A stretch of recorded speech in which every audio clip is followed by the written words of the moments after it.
What's up guys, BltzZ here today bringing you another video. In today's video I want to talk about what I think will be the biggest change in Final Fantasy VII Remake. In the comments of the previous video I had plenty of discussions with you guys about this, but I feel like I needed to cover this in a video just to get my thoughts and opinions out for you all. Spoiler alert warning guys, for those who haven't watched or played the original game or don't know the full story of Final Fantasy VII, we're about to drop the biggest spoiler and one of the most popular ones in gaming history. So click away right now and protect your cheeks from the ultimate clappage. Now with all that being said, let's get into the video. Recently we had a video talking about Aerith and Sephiroth's motion capture actors filming together for a decent amount of time. We speculated on whether this could be that big, huge, penetrating scene towards the end of Disc 1 of Final Fantasy VII Original. And while that may or may not be the case, it still brought up the question between us whether or not Aerith will in fact die in Final Fantasy VII Remake. Aerith dying in the original game was one of the most iconic moments in video gaming history, and possibly the most shocking and slightly traumatic thing I and many others experienced at a very early age. I mean, she goes missing after a huge point in the game, appears before Cloud and his head basically saying goodbye to him, and when you finally find her after searching for God knows how long in the original game, she looks up at you, smiles, and then an 8-foot poker tickles her tummy and you're just slowly like, wait, what? No, it'll be fine, we got Phoenix Downs, yeah, things will be okay. And then you see everyone in the party saying farewell to her, and Cloud gets a cutscene sending her body off into the water. It starts to sink in, and you're asked to insert disc 2. With tears streaming down your face, and your older cousin who you look up to for support is crying just as hard, and well, you realize some shit just went down. For a lot of people, this is one of the moments that made Final Fantasy VII the greatest experience for them at the time, and a goddamn memorable one to boot. Final Fantasy VII made them respect RPGs and got them into the series altogether. It's obvious that with the way Final Fantasy VII Remake has shown us, they are okay with changing things up. It's safe to say a lot of things will be different this time around. Now this moment is such an important one to the story of the game, and I agree with many arguments stating that it needs to happen in order to maintain those feelings that we all felt. I unfortunately at this time don't believe that Aerith will die in Final Fantasy VII Remake Part 11. No, I'm joking, but seriously, think about it guys. This Sephiroth is very well aware of the events which occurred in the original game. I'd even go as far as to say that this Sephiroth is possibly the Advent Children Sephiroth 2 or 3 years ahead in the future. He knows things will happen and what will happen, and he's constantly taunting Cloud and the party about this. He even pushes the party at the end of the game to defeat the Whisperers, so not only can they change their fates, but so can he as well. I mean, this man full-on murdered Barrett, and then the Whisperers brought him back minutes later because they know he is not supposed to die in that way. The Whisperers directly prevent Sephiroth as well as the others from making any big changes to the story. We see this many times throughout the game. We see the Whisperers stop Hojo from spoiling a huge plot point of the game, and they also stop Cloud from murdering Reno in the earlier part of the game. The Whisperers exist to keep the story going on the same path as the original and stopping major things from changing what's supposed to happen. Sephiroth already knows all about this from the beginning. And not only him, but Aerith herself knows about the plot as well, and what needs to occur in order for the world to survive. But there is one thing that Aerith does not understand or realize just yet, and that's that only 24.2% of you guys that watch and love these videos are currently subscribed. Guys, we're in the middle of a giveaway for a free one-of-a-kind t-shirts and a free video game of your choice, the standard edition that is. So hit that subscribe button and also put in your entries to the giveaway via the Gleam link in the pinned comment below. It ends in less than 2 weeks, and also being a subscriber helps support the channel out a ton. And make sure that you guys don't miss out on regular Final Fantasy VII videos like this one, and of course our live streams.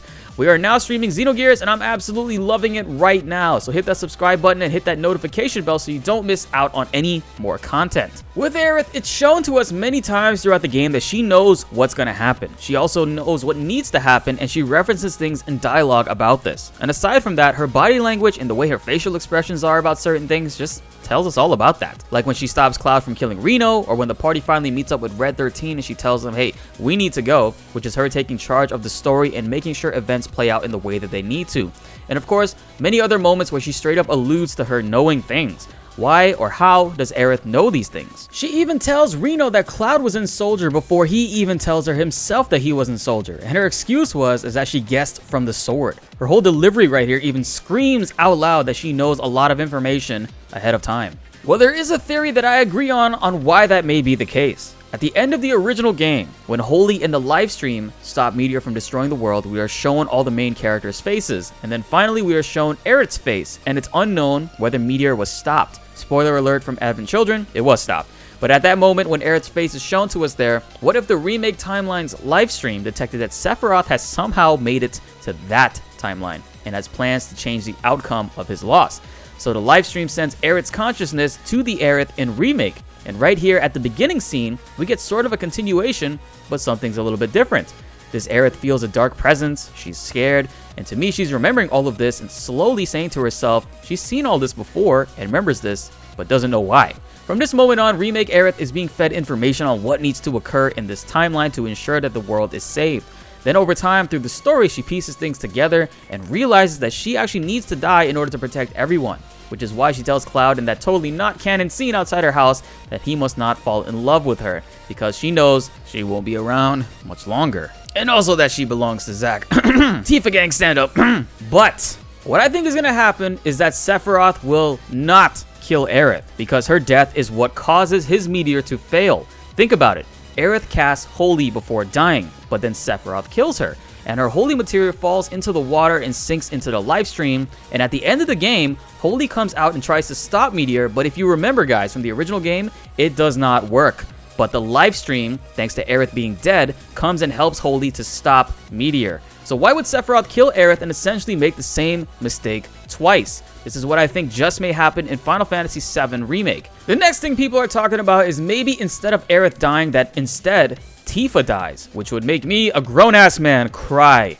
But for the goals of Sephiroth, this makes a ton of sense, because killing Tifa does so many things. For one thing, it breaks Cloud's mentality. His oldest and closest friend from childhood murdered in front of him. Tifa is also the one who helps Cloud regain his true memories and confidence to destroy Sephiroth at the end of the original game. Taking Tifa out prevents Cloud from being able to do all that, and I shudder at the thought of that. I really don't want that to happen, but I totally can see that being a thing, which I'm super worried about. Tifa being dead would probably go even further to breaking up the party, with Barrett probably losing his shit and Cloud not being able to function properly.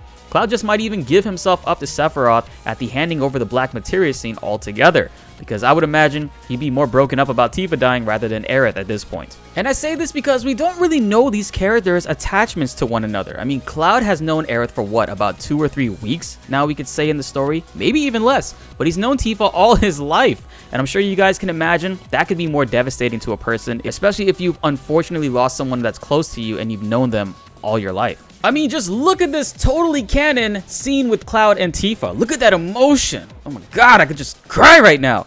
I'm kidding, guys, I'm kidding. We all know the one true canon scene here is the one with Berito. Those eyes, man, I'm telling you. Those eyes, they're so good. Barrett knows exactly how dangerous those eyes are, and that's 100% the reason why he wears them shades all the time. Totally not to protect his eyes from unlimited gunpowder and impact rounds, but to protect other people's hearts. I mean, that's why Sephiroth ended up stabbing him, because he was slowly succumbing to his beauty right there. And guys, it's totally possible that Aerith will die. This is just my theory and what I think would happen based on all the information we have been given so far.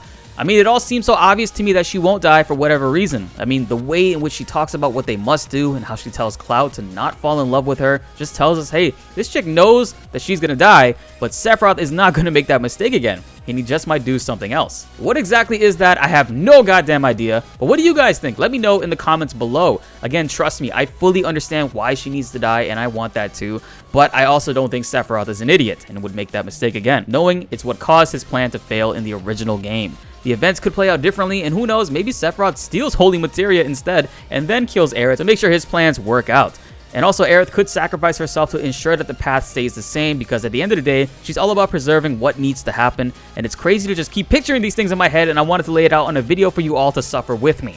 And that wraps it up for this video, guys. A pretty heavy one to say the least, but I really want to hear what you guys think in the comments below. These discussions we've been getting into have been absolutely a ton of fun, and I've been really enjoying hearing what you guys have to say about what you think will happen in Final Fantasy VII Remake. These videos are a ton of fun to make, and I'm glad you guys have been enjoying them a lot. And again, no offense to the Aerith shippers in the comments. These are just jokes. I like getting your blood boiling a little bit. It's kind of funny. So don't take it a little bit too serious, guys. You guys know I love you all. But the Yuffie and Vincent shippers, somebody please call the cops on them. You guys are sick. Oh my god. Thank you everyone for joining in on the giveaway. We got less than 2 weeks left on the giveaway for the free video game and t-shirt. So be sure to join in so you don't miss out on that, guys. The PlayStation 5 giveaway will be starting right after that one, so stay tuned. Be sure to like the video if you enjoyed and subscribe if you are new. More Final Fantasy VII Remake videos are coming your way and you won't want to miss that. My name is BltzZ, and thanks for watching.